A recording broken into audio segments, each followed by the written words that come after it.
Bismillahirrahmanirrahim. Assalamualaikum warahmatullahi wabarakatuh. Alhamdulillahirabbil alamin hamdan katsiran thayyiban mubarakan fih. Allahumma shalli ala sayidina Muhammad wa ala ali sayidina Muhammad. Segala puji bagi Allah. Pemirsa, senang sekali Damai Indonesiaku kembali hadir di hadapan Anda. Selama 90 menit ke depan kita akan mendengarkan nasihat dan juga tausiah dari guru-guru kita. Pemirsa, tidak terasa sebentar lagi kita akan menginjak tahun baru. Ini artinya menjadi sekaligus evaluasi dan juga muhasabah bagi kita semuanya. Apakah selama setahun kebelakang kemarin kita benar-benar memanfaatkan usia yang diberikan kepada kita dengan sebaik-baiknya, atau justru sebaliknya kita menggunakannya dengan atau melalaikannya dengan hal-hal yang negatif atau hal-hal yang tidak berguna. Untuk itu pemirsa, kita mengangkat tema dan juga mengkaji bersama tentang bagaimana jika waktu yang Allah berikan diabaikan. Bersama guru-guru kita, Ustadz Hilman Fauzi dan juga Ustadz Kasif Her akan membahas berkaitan dengan tema yang sangat menarik ini. Pemirsa, disiarkan langsung dari Masjid Raya Al-Mutakin, Jalan Ahmad Atnawijaya, Tegal Gundil, Bogor, Jawa Barat. Inilah Damai Indonesiaku yang dipersembahkan oleh Sarung Wadimor. Tentu sarung kita. Selamat mengikuti.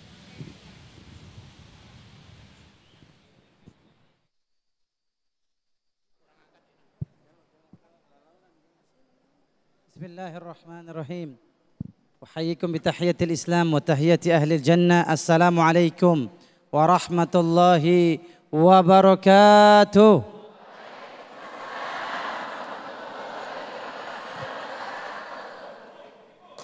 Ini yang jawab salam saya tahun depan berangkat haji. Tapi setelah saya.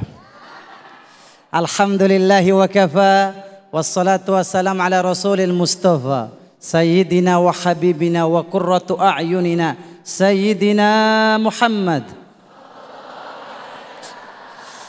Masya Allah, gak berasa ya, kita sudah di penghujung tahun 2004. Yang sebentar lagi besok atau lusa kita masuk tahun 2025. Pertanyaan saya, selama sampai dari kita lahir sampai hari ini, mana yang lebih banyak dalam hidup kita? Pahala atau dosa? Kenapa ngomong dosanya teriak? Ya, karena kita hidup di dunia ini terikat dalam kondisi namanya waktu. Dan waktu yang sudah pergi tidak akan bisa kembali lagi. Makanya syair Arab mengatakan, al-waktu anfasun la ta'ud. Waktu itu sebenarnya seperti kita bernafas. Kalau sudah narik nafas, gak akan bisa kembali lagi. Dulu kita digendong-gendong, sekarang kita menggendong. Dulu rambut kita hitam, sekarang rambut kita putih. Dan orang bisa bahagia dunia dan akhirat kalau dia bisa menggunakan waktu dengan baik. Lihat orang-orang sukses. Kalau kita lihat 50 orang terkaya di Indonesia, lihat sejarah hidupnya, lihat catatan hidupnya. Mereka bukanlah orang-orang yang menyia-nyiakan waktu. Mereka orang yang memuliakan waktu, yang menghargai waktu. Kalau di orang barat punya ungkapan time is money, maka orang Islam lebih hebat. Time is pahala, time is kebaikan. Saya disuruh dekat-dekat sama ibu-ibu. Takutnya dekat-dekat nyeterum. Ibu yang dimuliakan Allah Azza wa Jalla, time is money. Mereka, kalau orang kita nih timur kerja 8 jam per hari, mereka orang-orang barat kerja sampai 16 jam. Makanya mereka bisa bikin macam-macam karena memuliakan waktu. Tapi dalam Islam Allah Subhanahu wa taala bersumpah demi waktu. Contohnya apa? Wal asri, terus wadduha, wan nahari idza tajalla. Banyak ayat-ayat Allah bersumpah demi waktu. Yang kata para ulama tafsir, kalau Allah bersumpah atas sesuatu, maka sesuatu ini penting. Sesuatu ini punya kedudukan di mata Allah Azza wa Jalla. Saya jadi teringat perkataan seorang sahabat Nabi, namanya Abdullah ibnu Mas'ud. Siapa namanya? Apa kata beliau? Ma nadimtu ala syai'in kanadami ala yaumin gharabat syamsuhu naqasa fihi ajali wa lam yazid fihi amali. Apa katanya Bu? Tahu nggak artinya apa? Ini orang Sunda semua. Kata beliau radhiyallahu taala anhu, saya nggak pernah nyesel terhadap sesuatu. Nyeselnya Ibnu Mas'ud bukan ketika dia kehilangan uang. Nyeselnya Ibnu Mas'ud bukan ketika dia kehilangan flash sale. Apa nyeselnya Ibnu Mas'ud? Saya nyesel kalau satu hari pergi dalam hidup saya, ajal saya berkurang, ajal saya sudah dekat nih dengan kematian, tapi amal saya nggak nambah. Itu yang bikin nyesel Ibnu Mas'ud. Makanya Bapak Saudara yang dimuliakan Allah, pemirsa Damai Indonesia TV One, muliakanlah waktu, hargai waktu. Lihat para ulama. Ibu tahu ada seorang ulama namanya Syekh Nasiruddin Al-Albani, ulama ahli hadis. Saya baca catatan hidup dia, kenapa dia bisa hebat jadi ahlul hadis, memilih hadis sahih, hadis dhaif. Dia baca buku sehari 20 jam. Saya mau nanya ibu-ibu, 20 jam baca buku apa scroll up Instagram? Nonton TikTok. Satu saat ini muridnya teman kecilnya Syekh Albani lagi duduk dengar begini Bu. Di sebelahnya ada Syekh namanya Syekh Muhammad Al-Arifi, ulama hebat di Saudi. Dia bilang, tahu nggak kamu siapa di depan itu? Oh, itu Syekh Nasiruddin Al-Albani, ulama hebat, dosen Universitas Islam Madinah, bukunya ribuan. Tahu kamu siapa dia?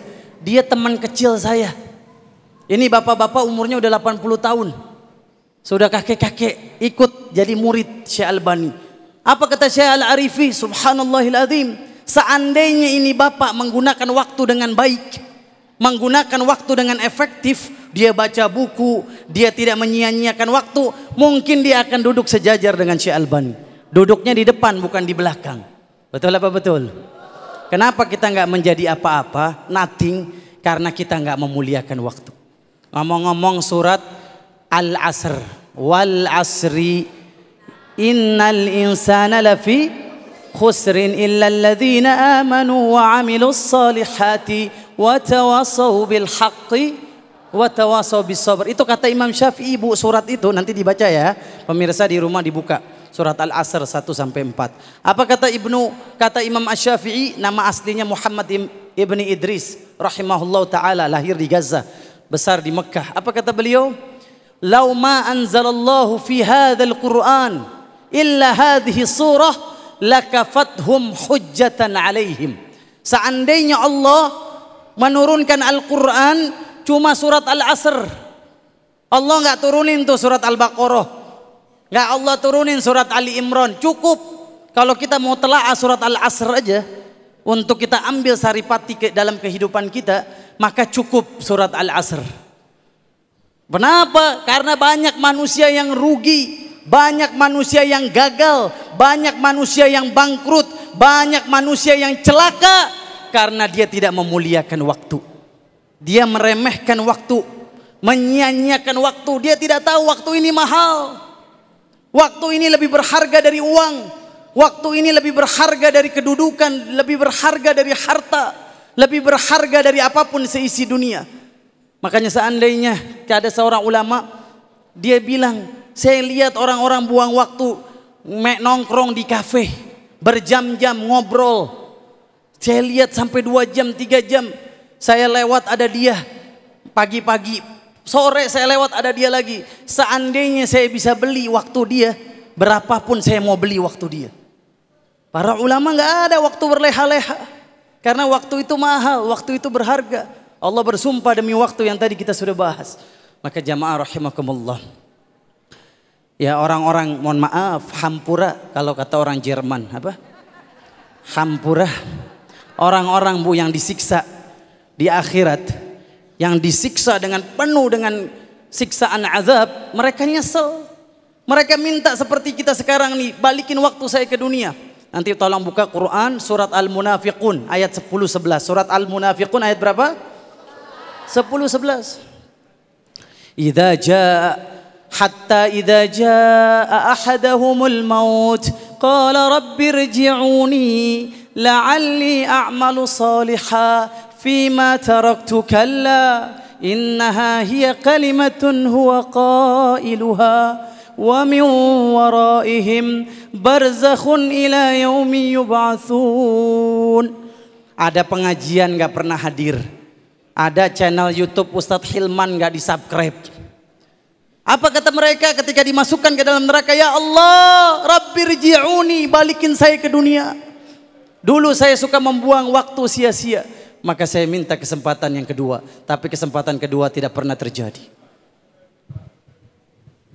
Baik, terima kasih. Masya Allah, jazakumullah ahsanul jaza Ustaz Kasifer yang telah membuka di segmen 1 ini betapa pentingnya sebuah waktu. Allah telah mengingatkan dalam suratnya Al-Asr, innal insana lafi khusrin. Sesungguhnya manusia sangat rugi ketika kita menyanyikan waktu kecuali bagi orang-orang yang beriman. Lantas kerugian apa saja ketika kita menyia-nyiakan waktu? Insya Allah akan dijelaskan sepenuhnya oleh guru kita Ustadz Hilman Fauzi. Tetaplah bersama kami di Damai Indonesiaku yang dipersembahkan oleh Sarung Wadimor, tentu sarung kita.